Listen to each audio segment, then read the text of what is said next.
commentary, comment blue, commentary, comment burgundy blue, commentary blue, commentary, burgundy, commentary, commentary. This relationship won't work. This relationship over.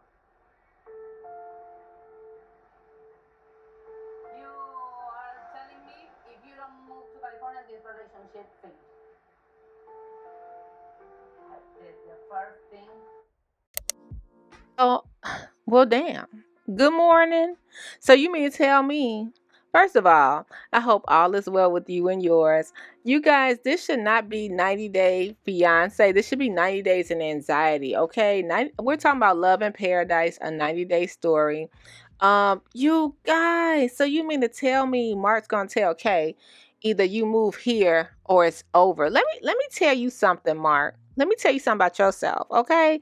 Good morning, guys. Look, it gives me anxiety. I watch a lot of 90 Day Fiance, huge fan of the franchise, but it's stuff like this that really grinds my grits. Let's start with Kay and Mark. Kay has asked Mark repeatedly in this trip not to pressure her as she is recovering from a long battle with substance abuse. Mark gets impatient with Kay when she asks him to learn a little Spanish. He doesn't want to. Yet, Kay took strides to learn English to communicate with him. That's number one. This is why you need to learn people's love language, okay? I do understand that when Kay was getting clean, Mark hurried to be by her side, but they have been apart for years now. This is their first trip seeing each other. They're having a good time. Kay has stressed how important he is to her, how sweet and kind he is to her. However, she does not want to be pushed. Her sobriety is very important to her. She doesn't want the pressure, right? Mark is dead set on bringing her back to California. Y'all, Kay explains to us, like, I don't want to go to California. I have a life here. I have friends here. I have family here. When I'm here, I'm somebody. If I go to California, who will I be? Not yet. Give her a moment, right? Mark is not trying to hear it. As we saw in that clip, he like, yeah, either you move or this relationship is over. Y'all, I'm going to keep my comments to myself. Side note, it's a Reddit user going back and forth. I'll put the link below, claiming to have been in a relationship of 8 to 9 years off and on around the time that Mark was away from Kay. This user actually gave us a little more insight on how she feels about Mark. They actually thought Kay was pretty cool from what they could tell on TV, but however, to see their ex on TV reminds them of the love that could have been. You ever been with someone that's like, no, I need time, and then you turn around, y'all break up, and they get married 3 days later to someone else, like they're ready.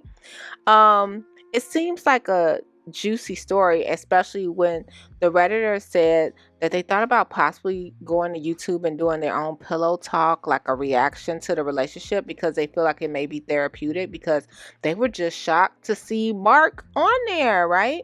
So that'll be a little interesting to see, because it seemed like this person wasn't a hater.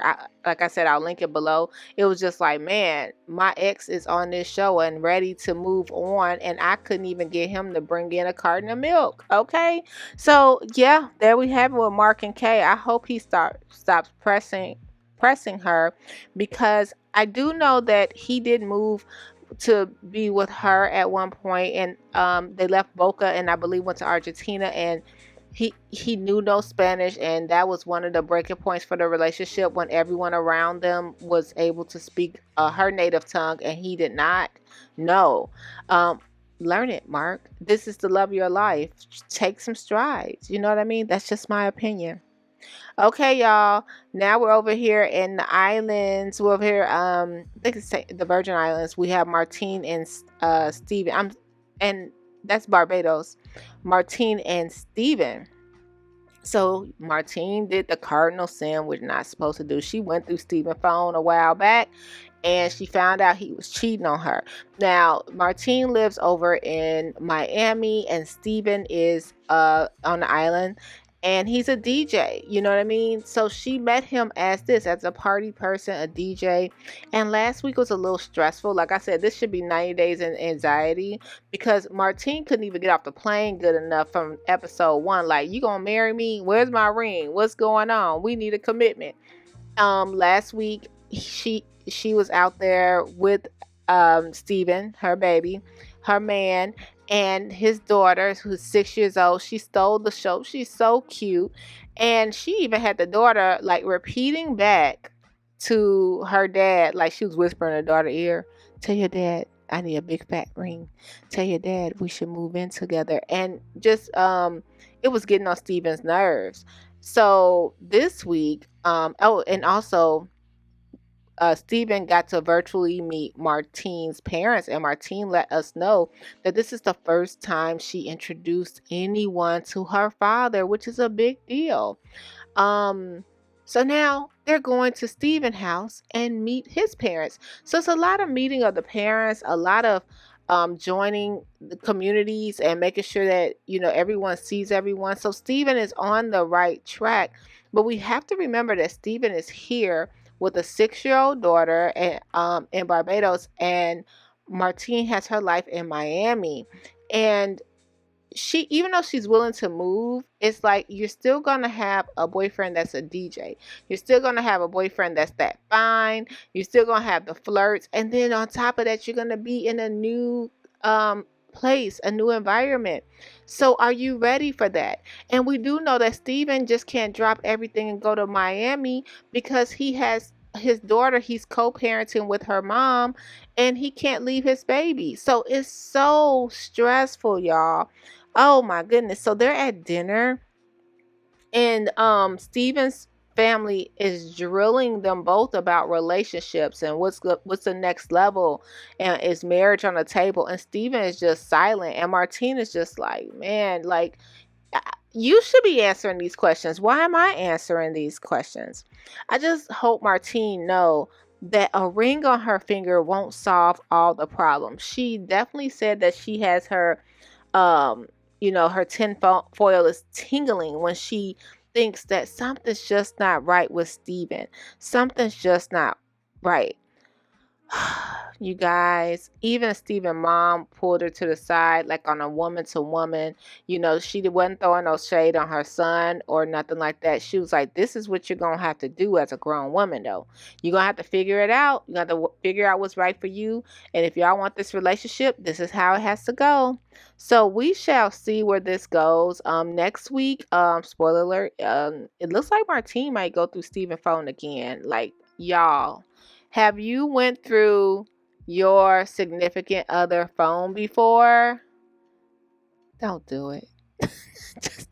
Just leave that phone down, y'all. Don't go through the phone. If you gotta go through the phone, if you gotta look for something, you already know it's there. That's all your Auntie Burgundy can give you right there. If you gotta look for it, you know it's in there. All right, y'all, let's move to the next couple that I don't even know. She don't even have to go through no phone, because she got to buy the phone and the Wi-Fi. Okay, we're talking about Amber and Daniel. Disrespectful because I'm the one that's been paying your bills. So we got Amber and Daniel, and you guys, Amber's over here from Florida. She came over to be with Daniel in Costa Rica, and but they met again on vacation. She's a little older than Daniel, and Daniel quits his job when he want to.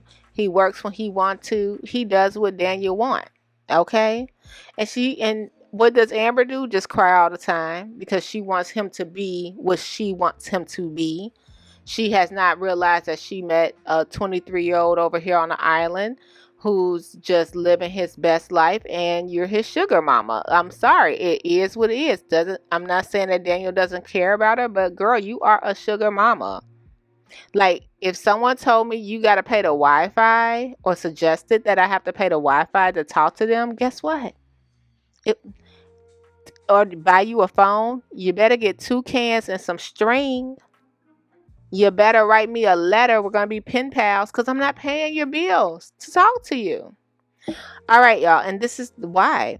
So Amber's paying all the bills. Her boo is Daniel. They're in Costa Rica, and Daniel quit his job. Amber had to buy him a new phone, pay for the Wi-Fi, like I said.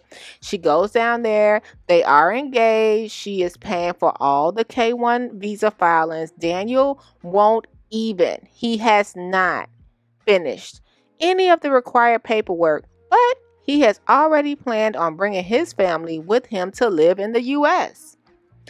Amber was just looking like, wait a minute, you didn't even fill out your paperwork, bruh. Hey, whatever. He like, I'm going to do what I want to do. So after Daniel slaying that thing on Amber, the next day they go out drinking and dancing. They have a good time. However, Daniel sees a cutie at the bar, introduces himself, flirts a little bit, and Amber is not having it. She feels totally disrespected. She caught them across the room and she was just over it. I mean, I would too. I'm paying all the bills and you trying to be slick. So she goes off, she walks out, she blows up in front of Daniel and his friends. And there we have it. There we have it. Like it's the insecurity for me, because she's like, well, if you're doing this when I'm not around, when I'm around, what are you doing when I'm not around? He's doing a lot, boo. And he's doing a lot with that phone you had to buy him. All right, y'all. Let's move on to Jamaica. And Ariana, she's pregnant by Sherlyn. She's from Illinois. And it's the pressure alone for me. Like I said, this whole episode, I was like, oh my God, is it any kind? What do I need? Like melatonin, a gummy, a cocktail, what? Because y'all are stressing me out. The pressure alone, her entire family telling Sherlyn he needs to come apply for the K1 visa. And the thing about it is, Ariana is scared to even talk to Sherlyn in front of her family. She's telling Sherlyn don't touch her a certain way in front of her family. Don't be all sexual. Like, girl, you went down there day one, got it on, and got your mama know you had sex, girl. That you okay? Let him hug and show you some affection if he wants to. She's sort of pushing him to the side, and in my opinion, she be like, oh, don't look at me like that, and then be like, well, why aren't you looking at me? Why are you treating? You just told him not to, girl. Ugh. Anyway, I get it. She's a little insecure right now. She barely knows Sherlyn if we think about it. All they do is FaceTime, and they have never talked about nothing serious. She met him on an island. He works on his father's boat in Jamaica, and on vacation she met him, and we find out that he also works on a nudist resort. So he's living the life, right? Side note, everyone's putting this pressure because she's pregnant to marry Sherlyn, but I had a thought. I'm wondering if she even wants to really marry him. I know she's set on this man that's the father of her child that she met on vacation, but they could raise a child together and not get married. I'm not trying to, make her live in sin, if you will, but just, it could be done. I know that if he comes here, couldn't it be a visitor visa or something like that? You guys let me know. Let me know that the ones that know about the best process. I do know K1, you have to get married in 90 days, but it's a lot. I mean, can't she go to Jamaica too? Anyway, I digress. I know it's a time crunch and she wants to raise his family together, but she has said numerous times they've never even had a serious conversation.